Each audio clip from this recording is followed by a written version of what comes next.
দেখেন মাতৃভাষা এটা ডিপেন্ড করে যে আমরা যদি বাংলাকে বাদ দিয়ে শুধু মাতৃভাষাকে কথা বলি, তা ওই মাতৃভাষাটার বর্তমান বিশ্বের অবস্থানটা কোথায় সেটা একটা ইম্পর্টেন্ট বিষয়। আরেকটা বিষয় হলো, যেহেতু আমরা ইসলাম সম্পর্কে কথা বলছি, ইসলাম সম্পর্কে ওই ভাষায় কতটা রিচ লিটারেচার তৈরি হয়ে আছে সেটা একটা ইম্পর্টেন্ট বিষয়।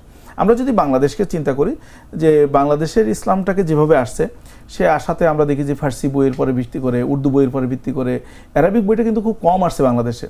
তো সেইটার পরে ভিত্তি করে যে ইসলামটা প্রচার প্রসার লাভ করেছিল এবং আমাদের আগের শিক্ষা ব্যবস্থায় সেটা ছিল, এখন কিন্তু এটা নাই। তো এখন এগুলো সরে যাওয়ার কারণে এখন আরবিটা কিছুটা জায়গা দখল করেছে। আর আরবিটা দখল করলে বাংলাদেশের আপনার যদি আমরা মুসলিমদের পার্সেন্টেজ হিসাব করি, তো 5% মানুষও কিন্তু আরবি বলতে পারে না বা জানে না। তাহলে এখন তাদের কাছে ইসলাম কীভাবে পৌঁছাবে? ইসলামে পৌঁছানোর ক্ষেত্রে মাতৃভাষাটা সেখানে অত্যন্ত গুরুত্বপূর্ণ হয়ে উঠছে। সুতরাং আমার বাংলা ভাষা দিয়ে কিন্তু আমি তাদেরকে বোঝাতে পারবো। সো বাংলা ভাষা দিয়ে বোঝানোর ক্ষেত্রে দুটো জিনিস খুব ইম্পর্টেন্ট থাকে। একটা হলো যে লিটারেচারগুলো তৈরি হয়েছে সেগুলো দিয়েই মানুষকে বোঝানো যায়। আরেকটা হচ্ছে যে কিছু ভালো ভালো কিতাব, বই, রেফারেন্স, যেটাকে আমরা মাসাদিল মারাজে বলি মাসালার ক্ষেত্রে, এগুলো যেগুলো পপুলার, প্রসিদ্ধ, মানুষের কাছে গ্রহণযোগ্য, এইরকম বইগুলোকে যদি আমরা অনুবাদ করি, ইতিমধ্যে আলহামদুলিল্লাহ অনেকগুলো অর্গানাইজেশন এই অনুবাদ করছে, এই অনুবাদ সাহিত্যটাকে যদি রিচ করতে পারি তাহলে কিন্তু মানুষের কাছে ইসলামটা পৌঁছানো সহজ। তবে এখানে একটা জিনিস, যেহেতু আমি অনুবাদের সাথে সম্পৃক্ত, সেটা হলো অনুবাদের ক্ষেত্রে অনেক সময় লেখক যে চিন্তা করে লেখেন সেইটা বোঝার মতো ক্ষমতা যদি না থাকে, তাহলে অনুবাদকারীরা অনেক সময় হয়তো তাদের উদ্দেশ্য ঠিক থাকে, কিন্তু ল্যাক অফ আন্ডারস্ট্যান্ডিংয়ের কারণে হয়তো ভিন্নভাবে ইসলাম উপস্থাপিত হতে পারে। এই জন্য অনুবাদের ক্ষেত্রে আমাদেরকে এক্সপার্ট যারা আছে তাদের মধ্য দিয়ে সেটাকে কনসিডার করে এবং সেটাকে অথেন্টিকেশন যেটা আছে সেটা করে তারপরে আমাদের মাঝে প্রচার হতে পারে। আরেকটা ব্যাপার হলো যে খুব সাধারণ মানসিকতা যে চিন্তা করি, বাংলাদেশ তো অবশ্যই এখানে খুব উচ্চশিক্ষিত মানুষের সংখ্যাও কম। সেক্ষেত্রে আমাদের যে মধ্যবিত্ত বা যারা একটু কম শিক্ষিত লোকজন যারা আছে গ্রাম প্রত্যন্ত অঞ্চলে, তাদের কাছে কিন্তু বাংলা ভাষায় যতটা সহজে ইসলামকে বোঝানো সম্ভব, অন্যভাবে কিন্তু সম্ভব না। আপনি কোরআন হাদিস দিয়ে আরবিতে অনর্গল যদি বক্তব্য দেন, তাহলে কিন্তু তাদের কাছে এটা ফলপ্রসূ নাও হতে পারে।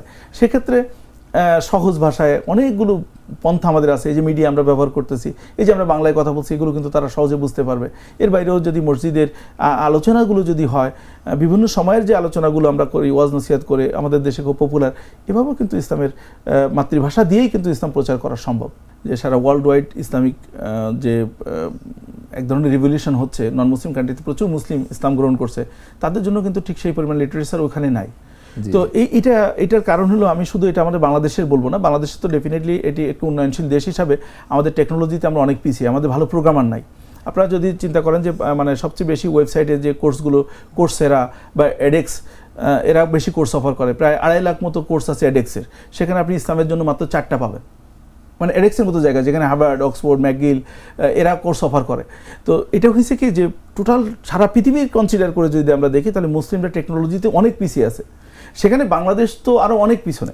সুতরাং এই ধরনের চিন্তা আমাদের খুব ফলপ্রসূ হবে যদি আমাদের যারা আজকে কথা শুনছেন, যারা বা যারা শুনবেন, যে যদি কারো সুযোগ থাকে টেকনোলজির সাথে, তাহলে তারা এগিয়ে আসা দরকার, স্কলারদেরকে সামনে নিয়ে এরকম রিসোর্স তৈরি করা দরকার, যাতে আমাদের সাধারণ মানুষরা, এখন আপনি খুব অবাক হয়ে যাবেন যে আমরা টেকনোলজিতে পিছিয়ে আছি, কিন্তু মোবাইল বা নেটওয়ার্কে কিন্তু খুব বেশি পিছিয়ে নেই। সবার হাতে স্মার্টফোন আছে, সবাই কিন্তু স্মার্টফোন নির্ভর করে রিলিজিয়ানকে জানতে চায়। সুতরাং এই ধরনের রিসোর্স তৈরি করাটা আমাদের জন্য খুব গুরুত্বপূর্ণ হয়ে গেছে। আরেকটা ব্যাপার হলো যে একেবারে যে বাংলা ভাষাভাষীতে নেই তা না, কিন্তু কোনটা অথেন্টিক, কোনটার পরে নির্ভর করে আমরা চলবো, এটা কিন্তু একটু আমাদের জানাটা বেশি জরুরি হয়। আমরা মনে করি যে এটা শিক্ষা ব্যবস্থার মধ্যে কিন্তু এই বিষয়গুলো আসা উচিত, যে আসলে আমরা কোন ধরনের ওয়েবসাইটের উপরে, কোন ধরনের রিসোর্সের উপরে আমরা আসলে নির্ভর করব।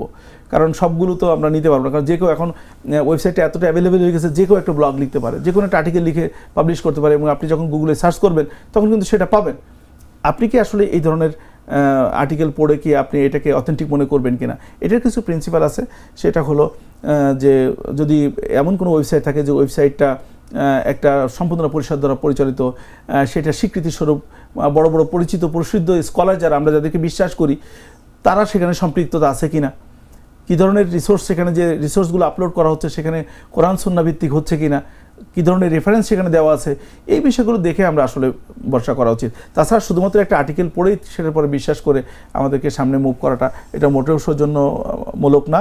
এবং আমি মনে করি যে সাধারণ মানুষের জন্য এই রিসোর্স জানার পরে যদি কোনো কনফ্লিক্ট তৈরি হয়, মানে একটা বিশ্বাসের সাথে যদি কোনো কনফ্লিক্ট তৈরি হয়, তখন আমাদের মাঝে যারা এই বিষয় সম্পর্কে জানে তাদের কাছ থেকে শুনে নেওয়া উচিত। এবং এই ব্যাপারে আমার মনে হয় কোরআন বলছেন ফাসআলু আহলে যিকরি, যদি ইন কুনতুম লা তা'লামুন, তোমরা যদি না জানো তাহলে তোমাদের মধ্যে যারা জানে তাদের কাছ থেকে জেনে নাও। তো এই জানার ব্যাপারটা কিন্তু আমাদের রক্ষা করা উচিত।